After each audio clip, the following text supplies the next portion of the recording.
Book 1. The Emperor in Gold. Prologue. Corald Imerlan, the realm of shadows, lies in ruin following the Age of Sundering. 6 dragon carcasses litter a vast plain, their spilled blood hardening into stone that traps wraiths forever. A massive humanoid creature walks among them, observing the few surviving dragons in the sky and the corrupted land.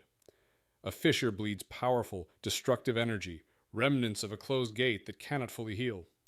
Kilmandaros, an elder goddess, arrives alongside Mile and Gothos, confronting the soul-taken dragon Skabandari, whose body is shattered and restrained. Kilmandaros kills Skabandari, while Gothos claims its soul in a thinnest, repaying debts to the elder gods. The two ascendants enter Corald Emerlan to cleanse the remnants of the realm, asserting control and removing pretenders. Meanwhile, Preda Bivat of the Dreen garrison discovers an enormous abandoned Letherii fleet on the shore, numbering 500,000, indicating a prior incursion. A masked Aldan rider investigates, noting unnatural wolf activity consuming only hearts, signaling continued threats and mystery in the region. In Chapter 1, the Tist Aedir have merged into Letherii society, their tribal hierarchies aligning with the Empire's wealth-based power structure, though latent tensions and flaws make the Union unstable.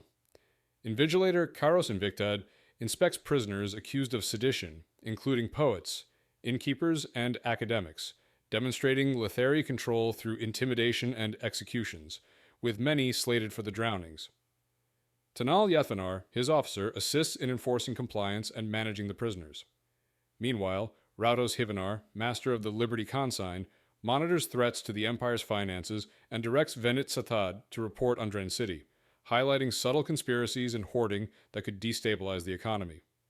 In the field, Atru Preda Bivat leads Letherii forces against the All, seizing livestock and enslaving survivors under Factor Letter Annex orders, consolidating imperial control.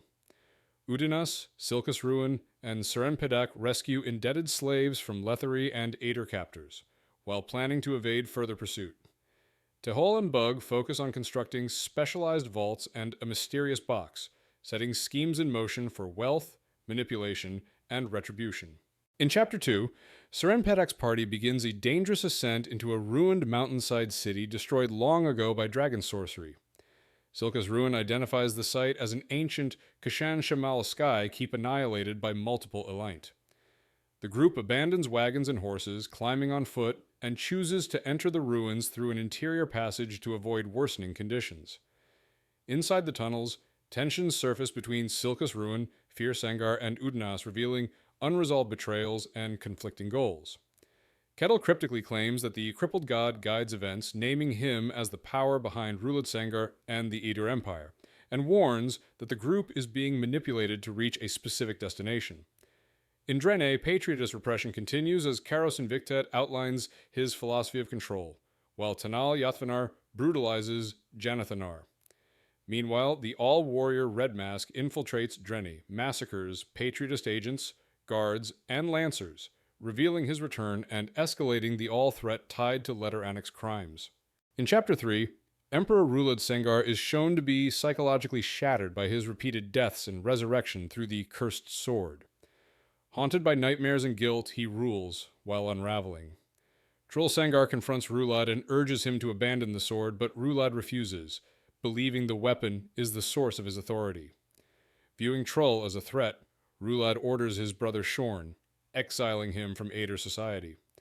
Nisal chooses to remain as Rulad's consort and witnesses his struggle to rule justly despite his torment, while Chancellor Tribunal consolidates power through petitions and surveillance. Elsewhere, Brutentrana reflects on Bryce Beddick's death and the growing instability of the Empire. The errant senses a dangerous pattern forming beyond his control. In Letheris, Tehol Beddick secretly organizes resistance through the Ratcatchers Guild. At sea, Shurkalali discovers a looted, tortured Aedir ship, signaling a new hostile force operating against the Aedir. In Chapter 4, Red Mask, exiled from his clan, rides through the wildlands and discovers the remnants of the Al-Renfire clan, weakened and leaderless. He asserts himself as their war leader, preparing to reclaim herds stolen by the Letherii to hire warriors for an impending campaign.